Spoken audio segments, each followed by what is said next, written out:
This is some like Madison Avenue level stuff. You're listening to Perpetual Traffic with Keith Krantz, Molly Pittman, and Ralph Burns. Hello and welcome back to episode number 33 of Perpetual Traffic. And on today's episode, it's actually just going to be Molly and myself. This is Keith Krantz. And we are missing Ralph today. Darn it.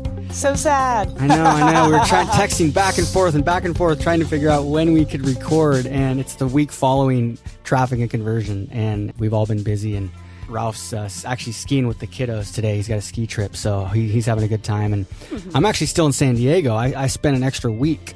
Flew my mom and my 7-year-old son, Kyler, down into San Diego. And we've been here all week. So it's been a killer week because it's midwinter break. And just telling Molly that we just had our 3rd surf lesson today. Right before this call, I came straight here to record. So it was pretty cool. I got a GoPro and he's loving it. So that's awesome. Yeah, so I love it down here. So I kind of want to move down here. So we'll see. Anyway, so let's get right into it. So Molly, first of all, holy moly, what an event you guys put on. Just in case you weren't able to attend the event, you know, it was an amazing event. They recorded all the sessions, but the crazy thing was it seemed like it just went so smooth. Yeah, I think it was the best one yet. We'll link up some wrap-up videos in the show notes if you guys want to check it out, but definitely proud of the way that Traffic and Conversion Summit went this year. Yeah, it was just some crazy, amazing content. Some of the stuff was just so killer, and I can't wait to get to the recordings. Like, I was having my team watch it on live stream, literally. Yeah. So it was pretty cool. And then Damon John from Shark Tank flew in to surprise Ryan and like even tweeted it out. Yeah, so cool, right? That was pretty cool. So today, Molly is going to be talking about something really cool, and she did a talk on this in Traffic and Conversion, and it was, I think, one of the favorite presentations there. And I'm going to let Molly get right into it because basically where I'm at on today's show is I'm going to be the student. So Molly's going to be the teacher, and I'm going to be the student, and she's going to be walking you through a thing that she calls the ad grid that she recently created. And it's really how to 20 times your ad production and success rate. Basically how to build traffic campaigns that convert higher and scale faster. And the crazy thing is the collateral benefits they've realized is it's a great way to use to train your team members on how to really strategically create successful campaigns. So Molly, if you can maybe just dig in of what it is and why you came up with it. Yeah, Keith's going to play student. So any questions you have, Keith, definitely make this conversational. Happy to hop right in. Again, if you go to digitalmarketer.com/podcast, you can actually download the slides that I'm working off of and that I used at Traffic and Conversion Summit so that you can get a visual for the ad grid because it is, you know, a tangible document that you can use. And the ad grid came about, just kind of the story behind it. Russ Henneberry, our editorial director, and I were talking, and I said, Russ, what am I going to say at Traffic and Conversion Summit? This traffic system that we teach and that we've created and that we've covered on Perpetual Traffic and at Digital Marketer, it's not really changing. I want to talk about something new.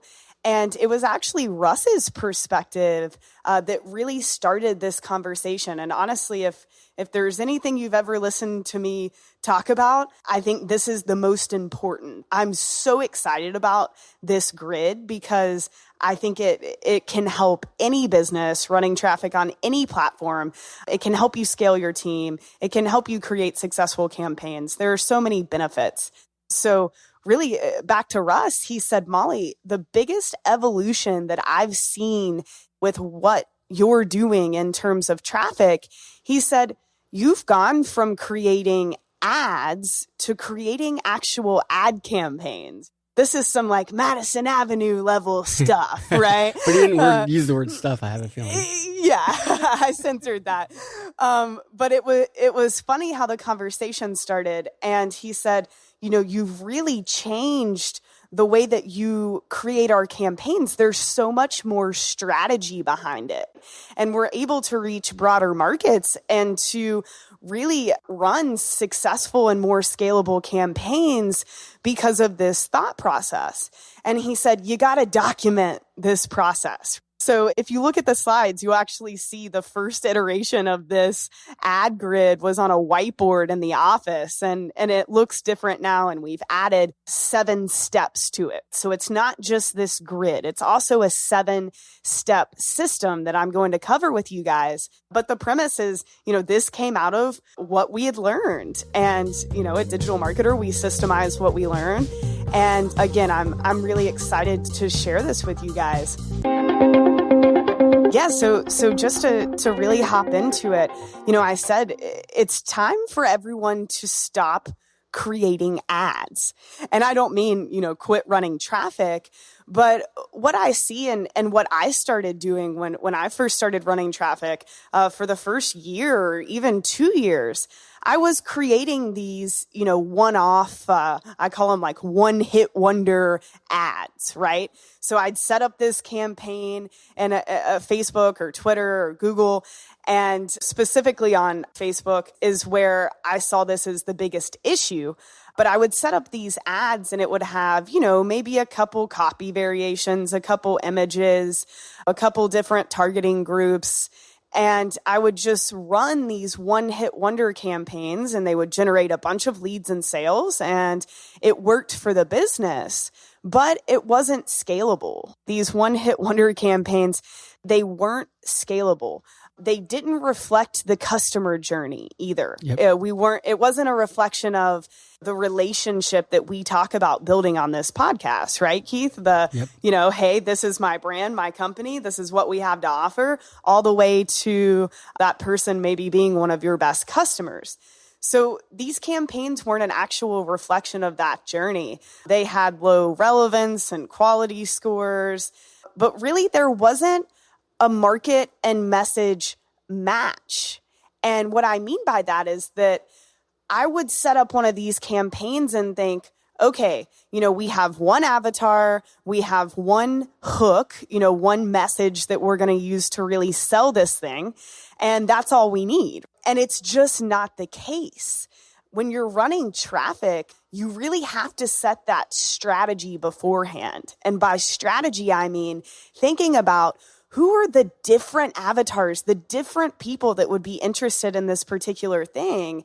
And what are the different hooks that I want to test to see what really resonates with an audience? And not only what message resonates with an audience, but which audiences are actually interested, and sort of which message is pairing with which audience the best, because you're going to speak to people differently, right?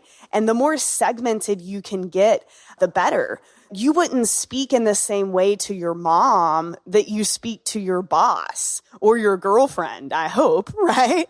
So think about it that way. If you were trying to sell something like, Keith, you were just talking about moving to San Diego.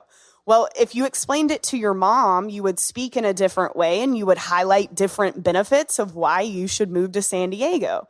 Well, if you're speaking to a significant other, the benefits would be different and your messaging would be different, right? Exactly. And to my son, it would be different too. Yeah, all 3 people. When you explain it to Kyler, it's going to be way different messaging and a way different tone.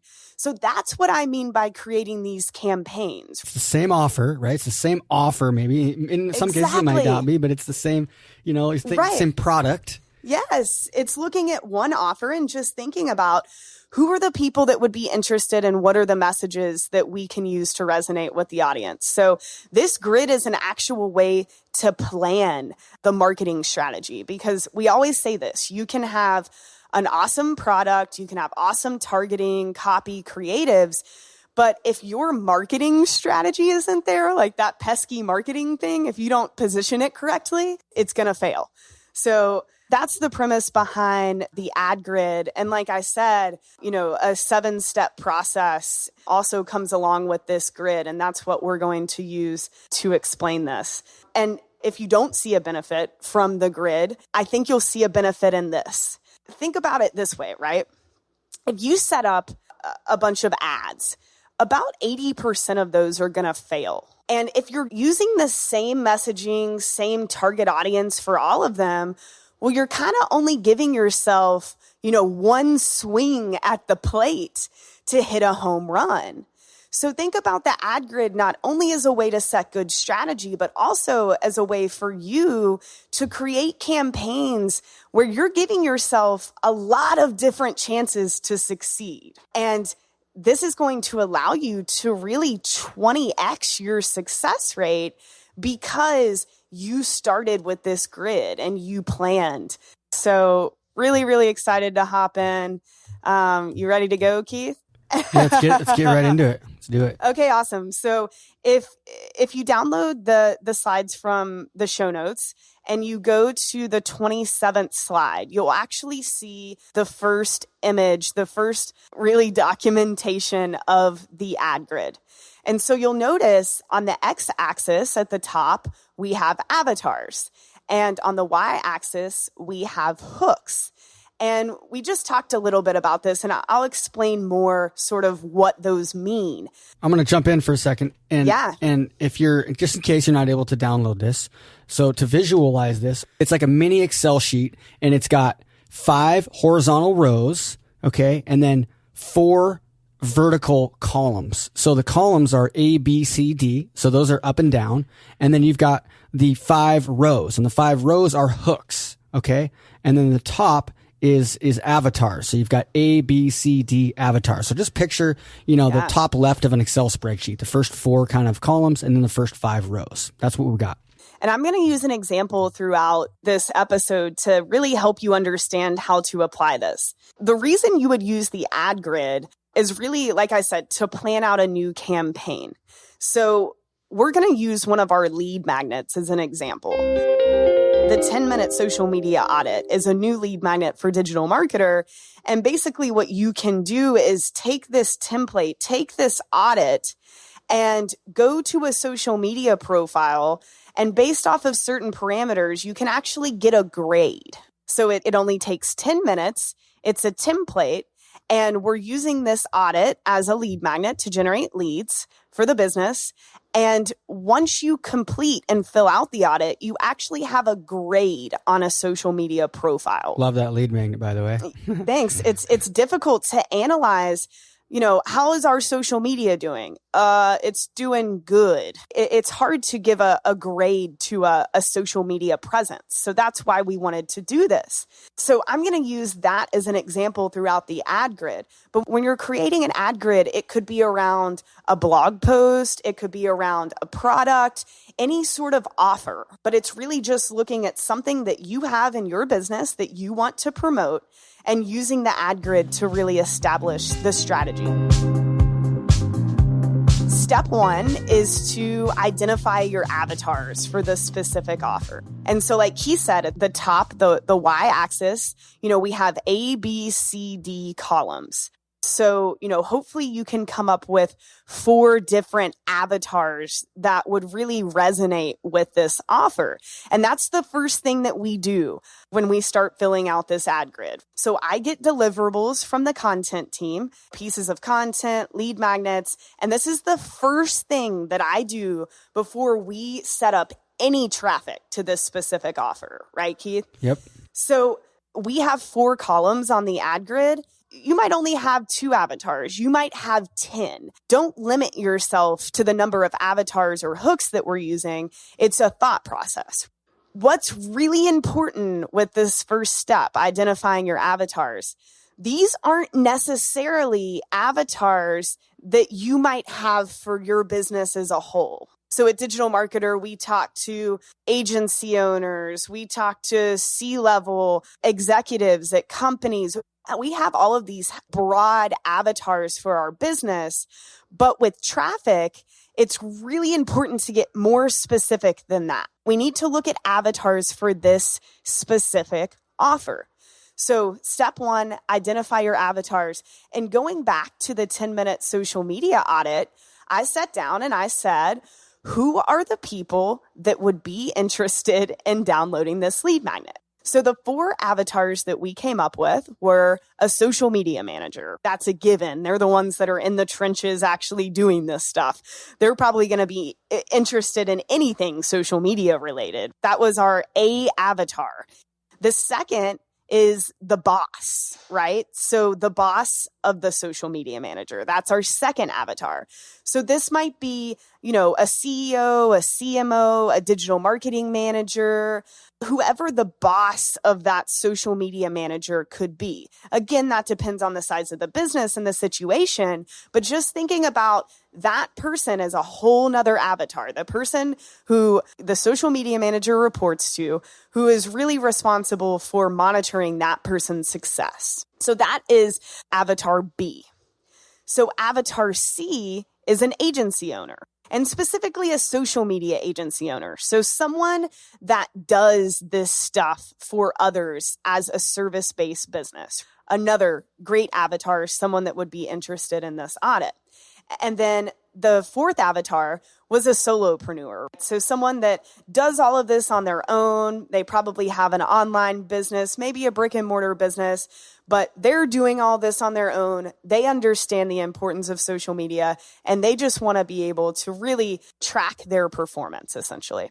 So those were the 4 avatars that we came up with for this specific ad grid. Again, sit back, spend a lot of time on this. Who are the particular avatars that would be interested in your offer? Not your broad business avatars, but A, B, C, D. Who are 4 people that you could speak to differently about this particular offer? So step 1 is just identify your avatars. Fill out this grid. Put at least 2 avatars down for this particular offer. Step 2 moves towards the Y axis. So these are going to be your hooks. Very, very, very important. Hooks are, the marketing message. What's cool about this offer? What are different angles that you can take to get someone interested in this? This is, the marketing part, the really important part of setting up a campaign, and something that people overlook because they think, oh, I created this cool thing. I'm so close to it. I know it so well. Everyone's going to love it. But no, you have to sell it. You have to write some pretty badass copy or shoot some really great videos with good sales copy to really hook these people. Why should they use this audit? And that is really what the Y-axis is all about. And you're probably thinking, of course, Molly and Keith, you guys are good at creating hooks. You're marketers. It's definitely something you have to practice. But I can give you 6 sort of ideas that you can use for these hooks. And Ryan always teaches these. And the first is have. So what are they going to have after they take whatever action you're asking them to take that they didn't have before? A before and after sort of thing. Before I didn't have the social media audit, and now I do, right? Now I have a way to grade my social media presence. Or I have this template, right? It's a tangible thing. Another hook is feel. So how is this going to make them feel differently, right? So that's more of an emotional play. Another hook that you can use is, sort of an average day kind of thing, right? So how is this person's day-to-day life going to be made easier or better because of this particular offer? Before you had this razor, it took you 10 minutes to shave your face, Keith. And now that you have this razor, it only takes you 1 minute, right? So you're saving time in your day. Your average day is better because of this particular product, right? Yep. Yeah, baby. Yeah. Just might have cuts all over my face, but I save 9 minutes a day. Exactly. Yeah. No.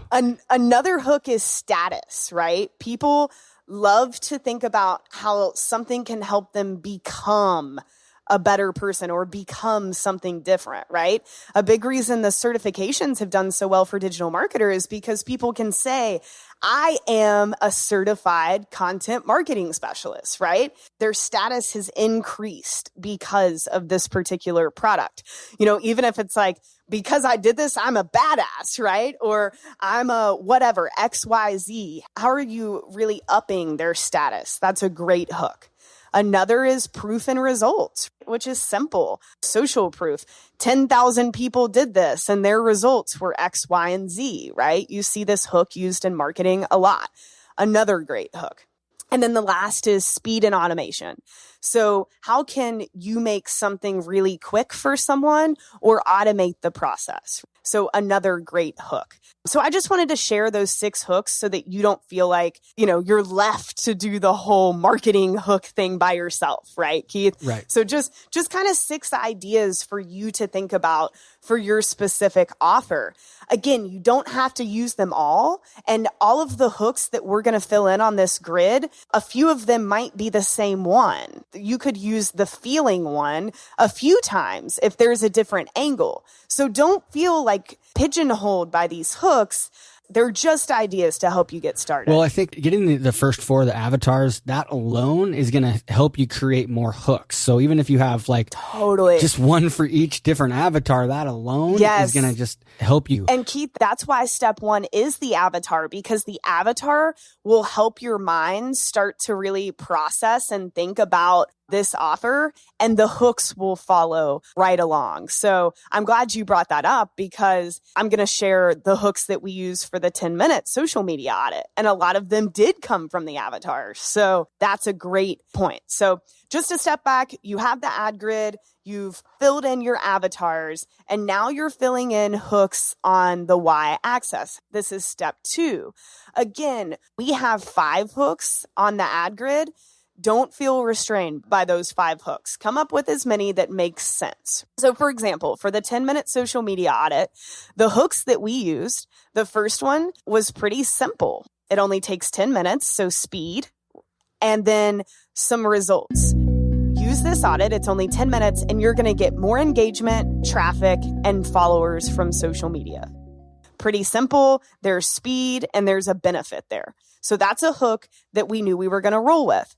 Before the ad grid, that would have been the only hook that I used in this entire campaign. So I would have gone and talked to different avatars with this same, hey, 10 minutes and you get more engagement, traffic, and followers. Well, not everyone is going to resonate with that hook. So that's why we created 5.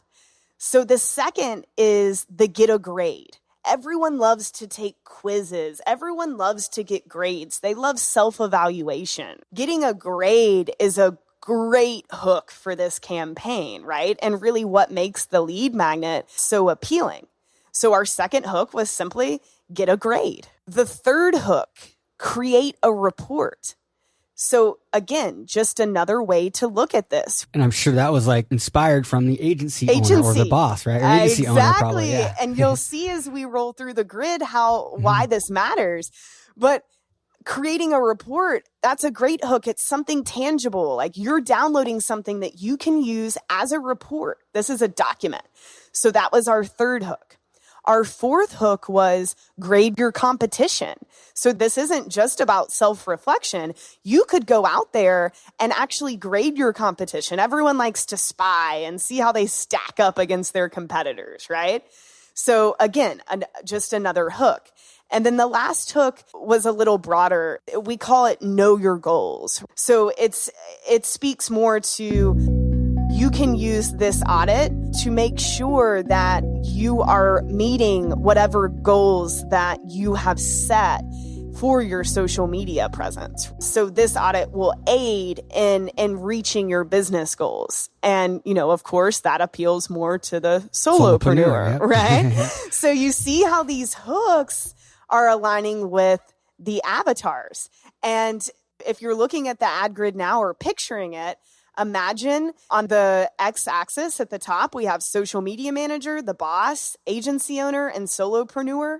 And then, on the y-axis for our hooks, I just wrote in, 10 minutes, get a grade, create a report, grade your competition, and know your goals. So now we have the avatars and the hooks filled out for this grid. And this doesn't take 10 minutes, guys, right?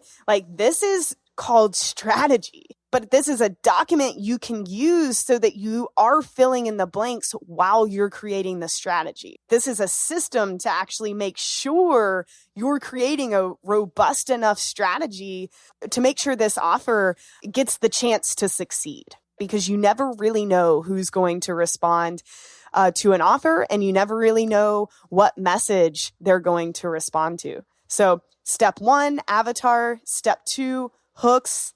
Now we're going to roll into step 3, right? And before we do that, can we also just in the show notes, I'm sure people are wanting to check out this lead magnet just out of curiosity. So can we link to this lead magnet as well?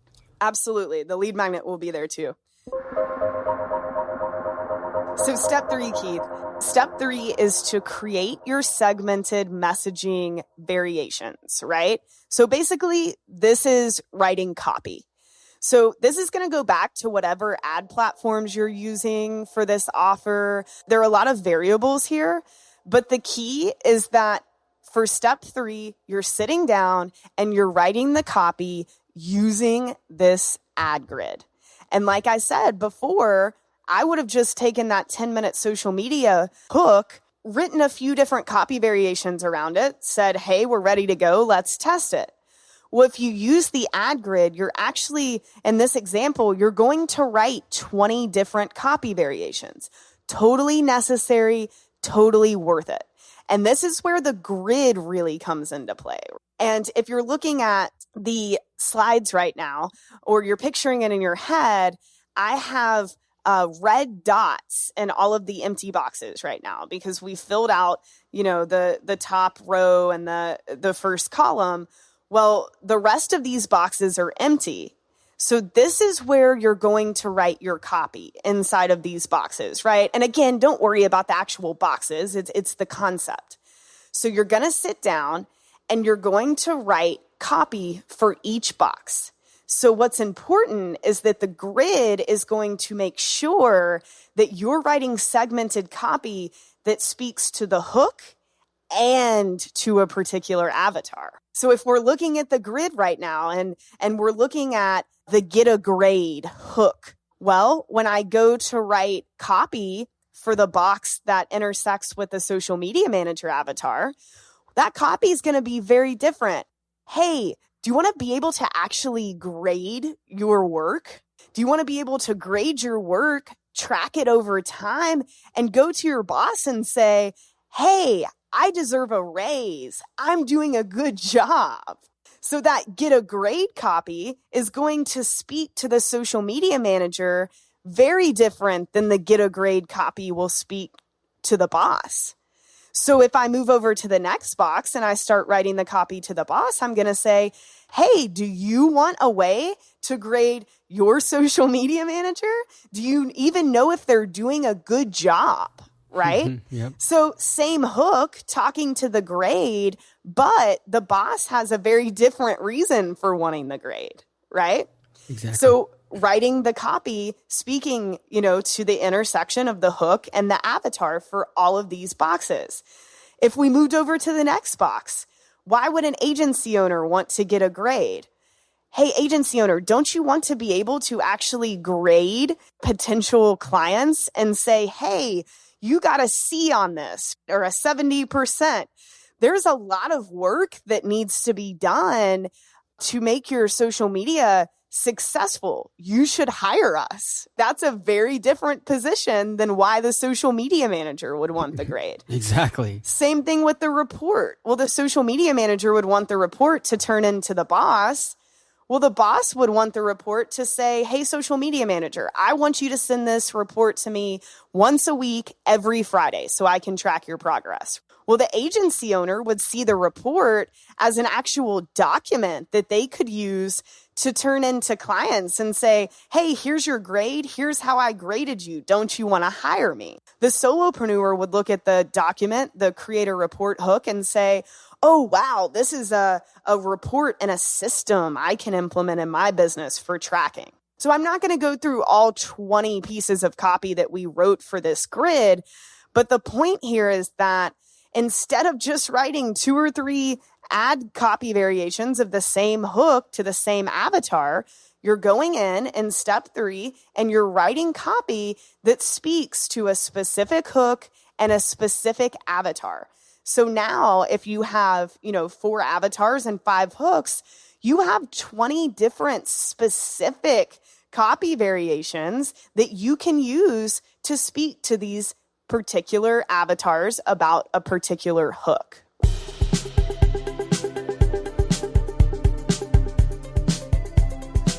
I'm really excited to implement this, and I can just see so many ways just using it within our own campaigns, but also with clients. So if you have clients, absolutely, giving this to your clients ahead of time so they're working on it, so it makes your job easier.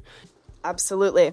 If you gave this grid to your clients and said, hey, just what do you think a few avatars are for this product? And sort of what are some marketing messages that have worked? Now you guys have what you need to flesh out the rest of it, right? Same thing with the team. I'm able to sit down and set the avatar strategy, the hook strategy, hand this over to copywriters and designers. And we'll go into that as we go through these steps. But step 3 is very important, and it's all about writing that segmented copy. Now you've filled out your ad grid. You have your avatars, you have your hooks, you have your copy. Now what? And step 4 is avatar research. If you go back to episode 30, we talked in depth about how to do research and figure out targeting for specific avatars. And that's really what step 4 is all about. So step 4 is avatar research. So you're going back to the ad grid and you're looking at each column, right? So you're looking at each avatar and you're doing specific research for each avatar. This isn't taking an offer and doing, one set of avatar research. You're researching these specific avatars to figure out where they're hanging out so that you can reach them, right? This is all about segmentation. So the copy's written. Step 4, go in and do research on each column, on each avatar. So for example, for the social media manager avatar, I went into Google, I typed in top social media conferences, top social media books, top social media tools, top social media schools or courses, top social media blogs, top social media magazines. Where would a social media manager go to learn about social media and what tools do they use? So it's very, very, very important to do research for each avatar specifically. Of course, there will be overlap, right? And that's okay. But it's all about the mindset and making sure you're doing the specific research. So, you have the avatars, the hooks, your copies written out. And now in step 4, you're going to do the specific research for each column. And that'll probably happen in another document or on a piece of paper. But it's more about thinking about the grid in terms of, okay, I filled it out. Now I'm going to go do my research for each column. And if you're starting to look at this, Keith, we just finished step 4 and you have an offer, you have your copy written, and now you have all of your targeting set up, right? Yep. So you could see where you could say, okay, here are the hooks, here are the avatars. You go write copy over here. You go do the targeting research, right? Like I know in your agency, you have a guy whose sole job is to do targeting research, which is awesome. Yep. Even if you're a solopreneur that does all of this, follow this system, but think about how the steps are really playing off of one another. What happens when you do this planning is something happens when you finish it. You all of a sudden, you feel like there was a weight that was lifted off your shoulder. And I've done planning similar to this in a different way when we built our kind of user experience design, different types of ads for different types of, how warm and cold people are. And what happens is you feel like, wow, okay, when we're talking about this and Molly talks about all these different types of ad copy that you can create, it feels a little overwhelming. But if you sit there and you go spend a few hours doing this and then you finish it, what happens is it makes the campaign creation feel so much less overwhelming. You're like, crap, I already got the hard work done. Yes, you see it. It's a package, right? Like, you know the ins and outs. You're not just throwing stuff against the wall to see if it sticks. It allows you to not only outsource or send to a team, but even if you're the person, if I sat down and did this entire process myself, I would still do it this way because it allows you to see it from start to finish. And it's allowing for strategy and structure and success. So, step 4, really do that target research and make sure you do specific research for each column. Step 5 is to create or outsource your ad creative. So if you're on a platform like Facebook or Twitter, display where you need actual images, this is where those creatives are going to come into play. again, this will work whether you make the images, you outsource them. And I actually, to test this system for this particular offer, the 10-minute social media audit, I outsourced these images to a company called Design Pickle, and we'll link to them in the show notes. But basically, you can pay them a monthly fee and they will produce unlimited creatives for you. This is the first time we had ever worked with them ever. And because I was so specific in what I wanted, because I had this grid, they sent back some killer images, right? Which is awesome. So step 5 is all about the ad creatives. And all you have to do is take your hooks. So we had 5 and have an image, at least one image created for each hook. Yep. So sit back and think about, how can I have an image created that's obviously visually appealing and something people will want to click on that speaks to this particular hook? Because no matter who you're talking to with the avatar, the copy's going to do the work to call them out, right? The copy's the side that's like, hey, you're a social media manager. Do you want this? The image can speak more to the hook, right? So 5 hooks. We had 5 images created. And it's totally fine to have a few variations created for each hook if you really want to, test creatives. But, bare bones, basic, you just need an image for each hook. So my process when I have our creatives produced, whether I'm working in-house with our designers or outsourcing, I basically go through and I look through each hook and I start to Google search words in that hook. And then I'll go to the images tab and see which images are showing for those keywords, because those are the images that Google has dubbed as the most related to that term, right? So other people have already done the work to say, hey, this image really portrays this word. Right.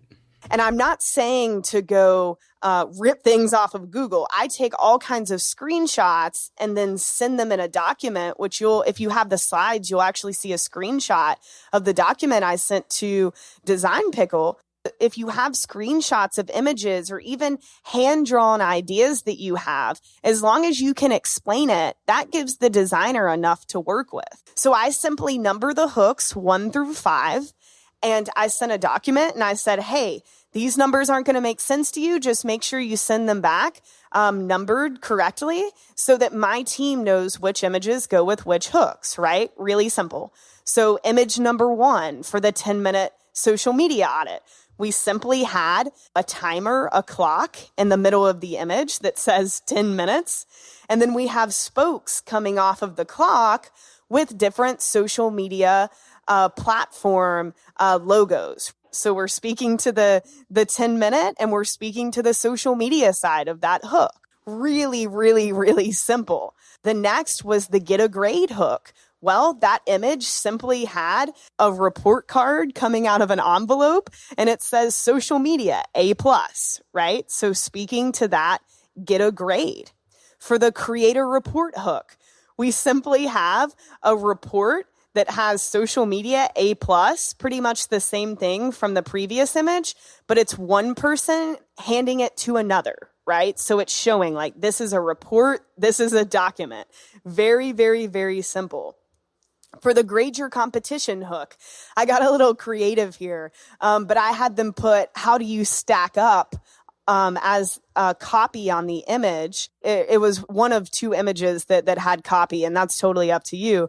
But we have different stacks of pancakes at different levels. And that was kind of more of a funny play on the how do you stack up.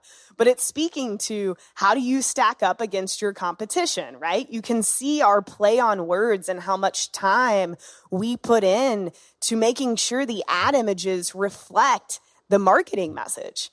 The last one, the what are your social media goals hook. That one simply has a guy climbing a mountain and planting a flag, right? So it's speaking more to goals and a broader business mindset. So that's step 5, outsource or create ads, 1 for each hook that you've placed there on the y-axis. And after step 5, now you have your avatars, you have your hooks, all of your copies created, all of your targeting is ready and you have your images. You literally have an entire package. After step 5, you have an entire ad campaign, right? Which is so exciting. This is awesome. This is so cool. And now you can just like hand it over to somebody that integrates it, or maybe it's yourself. Exactly. Yeah. Maybe you're in a situation where 2 images or 1 images or 2 or 3 work with few of them. Maybe in your case, you don't have to create 5 different images. And in best case scenario, you would start out with 5, but sometimes it's okay. If 1 image totally makes sense for both avatars and hooks, then use it. Don't try to use something different. Yeah. Don't force anything to fit in this grid, but use the grid conceptually to create your campaigns. So, after step 5, you have this entire package. So now it's time to set the campaign up. So whether that's you, whether you have 5 people doing it, whether it's an agency, however that works for you, totally your business. But you have this package and it's time to set up the campaign and actually see how it performs. And that really leads us to step 6, which is running the campaign and compiling your results. So we're going back to the ad grid, which is really exciting. So you run traffic to this campaign for a week or 2 weeks, and now you have data. So it's really important to pick a specific metric that's going to reflect success for this campaign. Maybe it's cost per click. Maybe it's cost per lead, cost per acquisition. Maybe it's revenue numbers. You're looking at return on investment. That's up to you. Pick a metric that best reflects success and failure for a campaign.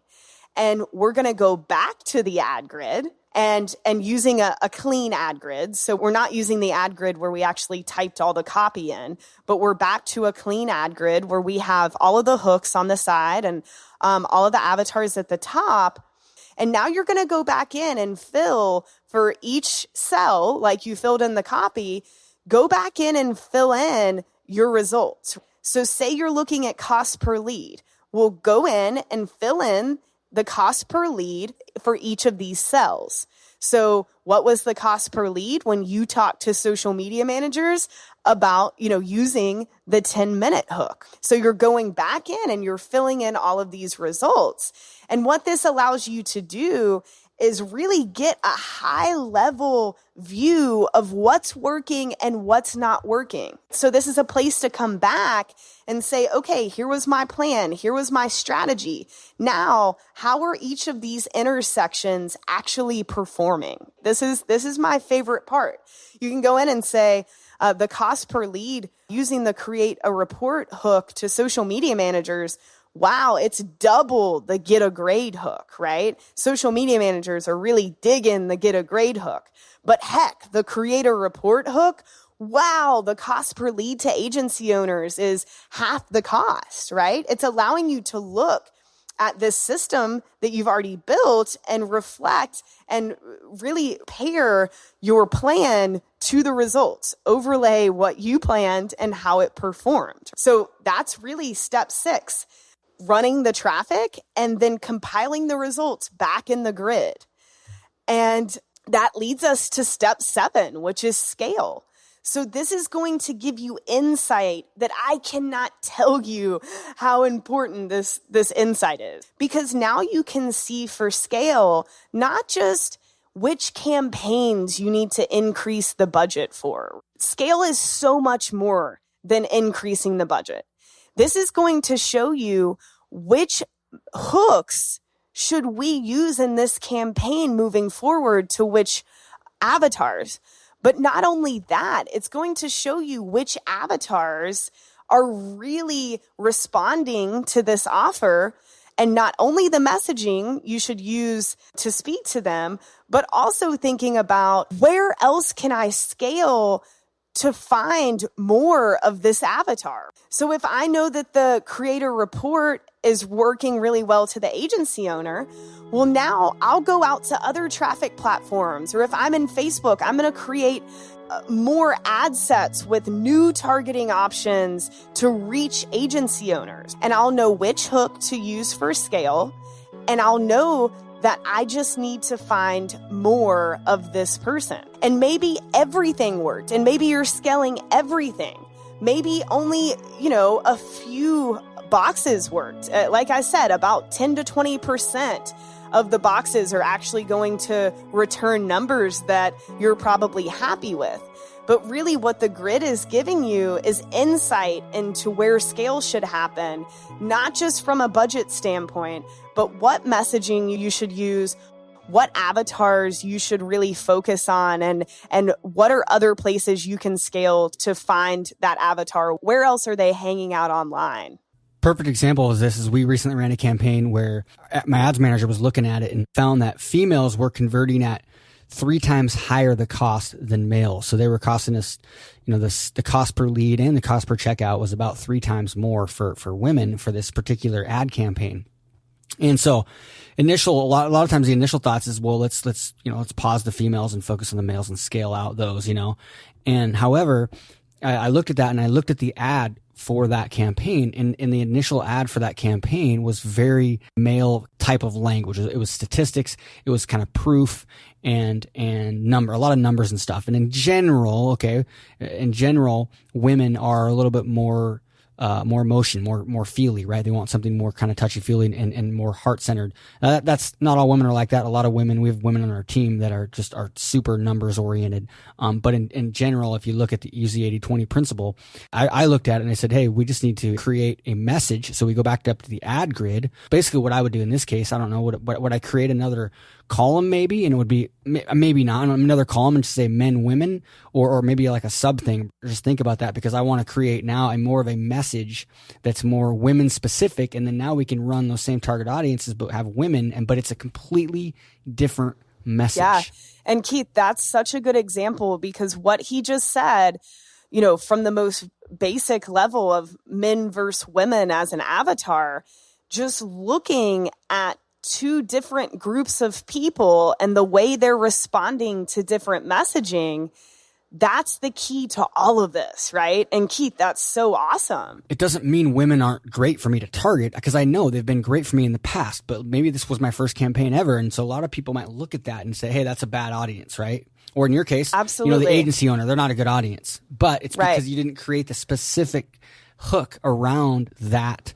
Exactly. So you found a whole new demographic that you didn't think would work before just because you spoke to them differently. And then after you had the data, you were able to reflect and say, wow, now we know to scale to women using this message. Exactly. And that's really the key to the ad grid. And, the 7 steps, just to recap: first, you're going to identify your avatars. Second, identify your hooks.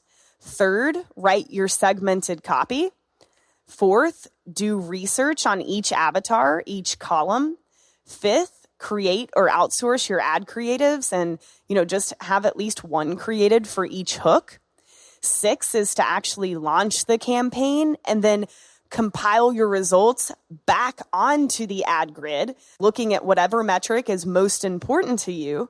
And then step 7 is to scale based off of what you found within the grid. So really simple, but I think it's something that anyone can use that's creating a marketing campaign, a traffic campaign. It's not great just because it's giving us systems, right, that you can use to outsource and a process that you can use to create better campaigns. It's actually giving you a higher chance at success. So if we go back to the grid, and I told you, before I would have just written copy to the social media manager about the 10-minute hook, and we would have sort of had one piece, one cell of the inside of the grid filled out. Well, now we have 20. We're giving ourselves 20 more chances to succeed. So it's not only important from a structure and strategy and process side, it's also important for the overall success of your campaigns. So yeah, guys, feel free to download this, use this. I'd love to see your ad grids. If you're a member of Digital Marketer Lab and you're inside of our Engage group, or you're inside of Keith and Ralph's Facebook Ads University, Take a screenshot of your ad grid, post it. I would love to see how other people are using this. It can work literally in any business because it's marketing, right? I love it. And it's just all about the message, all about the avatar, and really setting yourself up for success. Yeah, I love it. We're going to be putting this into use right away. We're working on it internally and along with other clients too. So hopefully you do. And hopefully this is a session that you're going to want to go back to the show notes, download it, and then, listen to this again. Listen to this with your team if you have a team, and go through it. Pass this along. This is a mindset that everyone in marketing, I think, needs to hear. Yeah, a couple things on that real quick before we wrap up is I agree. This, for some people, that if this feels like a lot of work to you, I'm telling you, this is a game-changing thing. This is the difference between potentially losing money in your ad campaigns to being profitable and scaling out.